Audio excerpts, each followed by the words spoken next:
नमस्कार, आप देख रहे हैं SPN9 न्यूज। मैं राशिद अली। आखिर कर्नाटक का मामला सुलझेगा या नहीं? कर्नाटक सरकार में जो घमासान मचा है वो थमेगा या नहीं? क्या उनके आपसी मतभेद खत्म होंगे या नहीं? इस पर लगातार सवाल बरकरार है। और अब एक नई खबर आई है जिससे कर्नाटक की सरकार में क्या उथल पुथल मच रही है। क्या उनकी जो कि मर्जी है वो फिर अलग हो गई है? क्या उनकी जो सहमति है वो फिर अलग हो गई है? क्या उनमें बवाल दोबारा मचा है? पहले नेताओं और विभागों को लेकर मच रहा था, लेकिन अब किस चीज को लेकर मचा है ये मैं आपको दोबारा बताऊंगा। इस नजरिए से दूर बीजेपी जो कि उन्हें घेरती रहती है, कांग्रेस और जेडीएस को, इनकी आपसी लड़ाई से कहीं ना कहीं बीजेपी को फायदा पहुंचता रहता है। और वो उनके आरोप कहीं ना कहीं सिद्ध साबित होने लगते हैं जब उसका एक पुराना बयान याद आता है कि कांग्रेस और जेडीएस की सरकार ज़्यादा नहीं चलेगी। उनकी बात में वो भार लगता है, उनकी बात में आवाज़ लगता है जब कांग्रेस और जेडीएस में ऐसे बयान सामने आते हैं, ऐसे मामले देखने को मिलते हैं। कांग्रेस और जेडीएस गठबंधन में फिर से उभरे मतभेद अब नए बजट को लेकर ठनी। हालांकि पहले ठनी विभागों को लेकर थी और अब ये ठनी बजट को लेकर है। आपको मैं बताना चाहूँगा, कर्नाटक में कांग्रेस और जेडीएस गठबंधन में फिर से मतभेद उभरा है। वित्त वर्ष 2018-19 के लिए नया पूर्ण बजट पेश करने पर दोनों दलों की अलग अलग राय है। कांग्रेस ने कहा है कि नए बजट की जरूरत नहीं है और जोर दिया है कि इसकी जगह पूरक बजट लाया जाना चाहिए, जबकि जेडीएस ने कहा है कि नई सरकार के आगे की दिशा के लिए नए बजट की जरूरत है। नए बजट की पैरवी करते हुए मुख्यमंत्री HD कुमारस्वामी ने कहा है कि वह मुद्दे पर समाधान के लिए जल्द कांग्रेस अध्यक्ष राहुल गांधी से मुलाकात करेंगे। यानी कि वहाँ बात नहीं बनेगी, राहुल गांधी से मुलाकात करनी पड़ेगी और कुछ नया इसका समाधान निकाला जाएगा। बता दें कि पूर्व मुख्यमंत्री और कांग्रेस जेडीएस समन्वय समिति के अध्यक्ष सिद्धारमैया ने नया पूर्ण बजट पेश करने पर आपत्ति जताते हुए कहा है कि ऐसे कदम की कोई जरूरत नहीं है। कांग्रेस विधायक दल के नेता सिद्धारमैया ने कहा है कि कुछ महीने पहले वह मुख्यमंत्री के रूप में बजट पेश कर चुके हैं। उन्होंने कुमारस्वामी को सलाह दी कि अगर वह कुछ परियोजनाएं लाना चाहते हैं और कुछ कार्यक्रम शुरू करना चाहते हैं तो वह पूरक बजट ला सकते हैं, पुराना बजट ला सकते हैं। सिद्धारमैया के सुझाव पर प्रतिक्रिया जताते हुए दिल्ली में कुमारस्वामी ने संवाददाताओं से कहा कि नई सरकार को लोगों को अपना लक्ष्य प्रदर्शित करना होगा। और इसके आगे की क्या है, कुमारस्वामी ने इसके जवाब में क्या कहा है, जब भी नई सरकार सत्ता में आती है तो उसके लिए प्रदर्शित करना होता है, क्योंकि उसके लक्ष्य क्या हैं। हम पूरक बजट नहीं लाना चाहेंगे क्योंकि सरकार के सामने कई चुनौतियां हैं जिसका सरकार को सामना करना पड़ता है। उन्होंने यह भी कहा कि कांग्रेस के साथ साथ जेडीएस ने भी कई नए कार्यक्रम चलाने का वादा किया है। पूरक बजट इनके लिए पर्याप्त नहीं होगा और नए बजट को लाने के लिए जो कि सरकार तैयारी में है, लेकिन पूर्व मुख्यमंत्री और विधायक दल के नेता सिद्धारमैया बता रहे हैं कि अभी हाल ही में उन्होंने बजट पेश किया है और उसमें आप वही कर सकते हैं। लेकिन देखने वाली बात है कि कुमारस्वामी को ये बजट रास नहीं आ रहा। वो पुराना बजट नहीं बल्कि नया बजट लाना चाहते हैं और कुछ नया करना चाहते हैं, जैसा कि उन्होंने वादा किया था सबसे पहले किसानों को राहत देने के लिए, और अभी तक राहत मिली नहीं है, मैं आपको बता दूं। लेकिन कभी विभागों को लेकर कांग्रेस जेडीएस के बीच मतभेद होता है तो अब नया विवाद बजट को लेकर, क्या है, नए विवाद को लेकर, बजट को लेकर कोई बड़ा रूप तो नहीं लेगी, इनकी समस्या कोई विकराल रूप तो नहीं ले लेगी। और इससे कहीं बीजेपी आज भी इस उम्मीद में है कि सरकार बिगड़े तो वो सरकार बनाने की पहल करे। क्या उसे तो मौका नहीं मिल जाएगा, देखने वाली बात होगी। बहरहाल ये वो बातें हैं जो अभी चल रही हैं। और अब मैं आपको वो मुद्दे दिखाता हूं जब कर्नाटक के समय में नेताओं ने एक दूसरे पर हमले बोले थे। देखिए खास रिपोर्ट में। आप सबका यहाँ बहुत बहुत स्वागत, नमस्कार।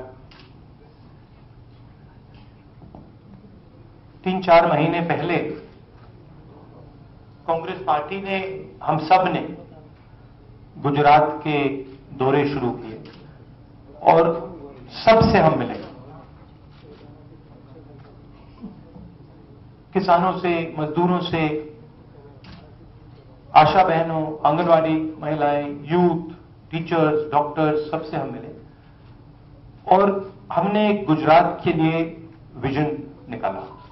सैम पिट्रोडा को अमेरिका से बुलाया, मिस्त्री जी ने काम किया और बहुत रोबस्ट विजन हमने गुजरात के लिए बनाया। चुनाव में हमारी मेन आर्ग्यूमेंट कि पिछले 22 साल में नरेंद्र मोदी जी, रूपानी जी ने वन साइडेड डेवलपमेंट किया है। 5-10 लोगों को पूरा का पूरा फायदा मिला है और गुजरात की जो जनता है उसको जो मिलना चाहिए था वो नहीं मिला है। और यही जनता ने हमें कहा। 90% कॉलेजेस प्राइवेटाइज कर दिए गए हैं। मिडिल क्लास का व्यक्ति हो, गरीब व्यक्ति हो, 10-15 लाख रुपए पहले देना पड़ता है, फिर इंजीनियर डॉक्टर बनने का सपना भी देख सकते हैं। कोई बीमार होता है, अस्पताल में जाते हैं, हजारों रुपए लगते हैं एक्सरे के लिए, एमआरआई के लिए, ऑपरेशन की जरूरत होती है तो लोग बर्बाद हो जाते हैं। 10-15 लाख रुपए हॉस्पिटल में। टाटा नैनो फैक्ट्री का मैंने उदाहरण दिया है। 33,000 करोड़ रुपए एक फैक्ट्री को, और नैनो की गाड़ी कहीं नहीं दिखाई दी। ಎಲ್ಲರಿಗೂ ನಮಸ್ಕಾರ.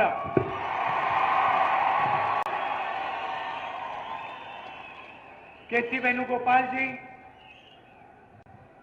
सिद्धरामैया जी, डॉक्टर परमेश्वर जी, मल्लिकार्जुन खड़गे जी, वीरप्पा मोइली जी, डीके शिव कुमार जी, ऑस्कर फर्नांडिस जी, बीके हरिप्रसाद जी, मुनियप्पा जी, रहमान खान जी, साकेत शैलजनाथ जी, सतीश जरिकोली जी, एसआर पाटिल जी, दिनेश गुंडूराव जी, संतोष लाड जी,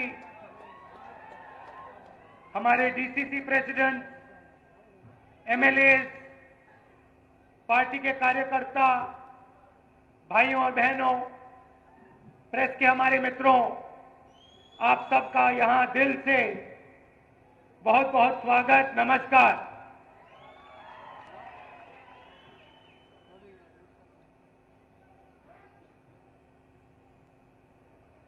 हमारे सामने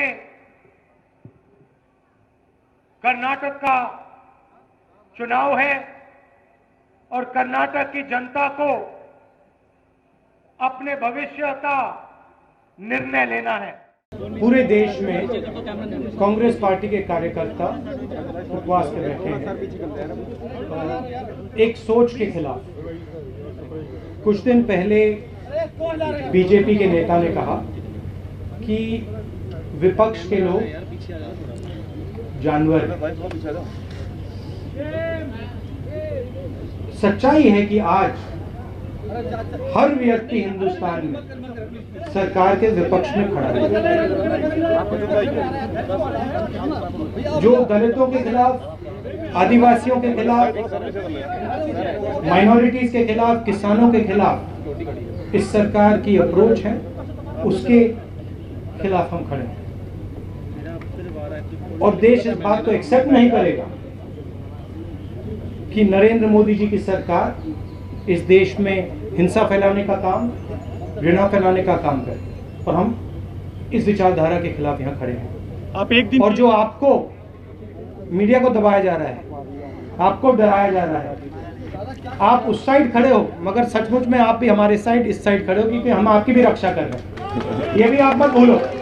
और आप मुस्कुरा रहे हो, मैं जानता हूं, मगर हम आपके लिए भी लड़ रहे हैं कि इस देश में हर व्यक्ति को,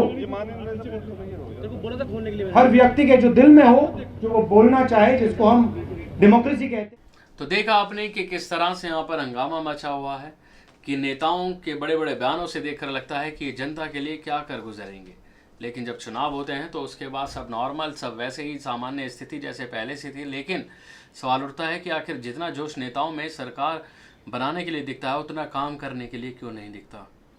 जनता पहले भी परेशान थी, जनता अब भी परेशान है। आखिर राहत कब मिलेगी, कब जनता को इन सब मुद्दों से राहत मिलेगी? क्या जो सरकार ने वहाँ आने से पहले वादे किए हैं, क्या उनको पूरा करेगी? कांग्रेस और जेडीएस अब दोनों की ही सरकार है और दोनों ने जो जो वादे किए थे, क्या वो जनता से अपने पूरे वादे करेंगी?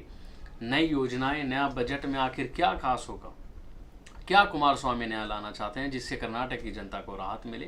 देखने वाली बात होगी। और बीजेपी सरकार भी इस टकटकी में लगाई बैठी है कि वो कब बजट पेश होगा और इसकी आलोचना करेगी कि उस कांग्रेस जेडीएस सरकार ने आखिर क्या इसमें नया नहीं किया, आखिर क्या इसमें पुराना किया और क्या इसमें लाना चाहिए था। तो बहरहाल अब देखना ये आगे होगा कि आखिर कांग्रेस जेडीएस की इस बजट को लेकर क्या मंशा चलती है, क्या आगे योजनाएं चलती हैं, क्या इस पर बात बनेगी या नहीं बनेगी, देखने वाली बात होगी। तो आज के लिए बस इतना ही। अगली बार फिर होगी मुलाकात किसी नए मुद्दे के साथ। दीजिए इजाज़त, नमस्कार।